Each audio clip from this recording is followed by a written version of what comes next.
সেই জায়গায় ফাউলটা আসলে যিনি করলেন অনেকটুকু এগিয়ে আছে হংকং চায় না, কিন্তু বাংলাদেশের ফুটবলারদের গতিটা যদি কাজে লাগানো যায় তাহলে এইরকম পরিস্থিতিতে হামজা চৌধুরী তিনিও যাচ্ছেন এবং সম্ভবত ফ্রিকিকটা তিনিই নেবেন।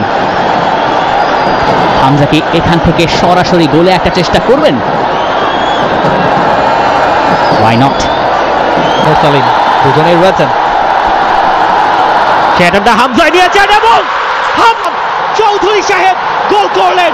বাংলাদেশের লিড, যে লিডে যেই গোলের অপেক্ষা ছিল টার্গেট থাকার কারণে গোলটা হামজার কাছেই যাবে।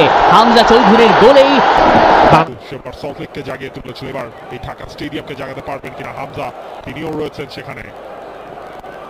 এরপর এবার কিন্তু একটা ফাম্বল এবং মোরসালিনের গোল। বাংলাদেশ ম্যাচে আবারও নতুন করে জাগিয়ে 1 গোলে পিছিয়ে। দরকার ছিল বাংলাদেশের, ফাহমিদুলের ওই ক্রসটা লুফে নিতে পারেননি গোলকিপার।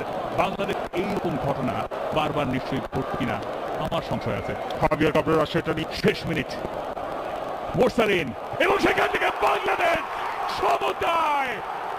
বাংলাদেশ বিক্রম 27 ঘন্টা জার্নি করে এই ম্যাচের আগে ওখানে দৌড়ে গেলেন হাবিয়ার কাবরেরাকে, প্রথমে উঠিয়ে দিলেন তারা এবং শহীদ সোম তিনি আমাদের নিয়ে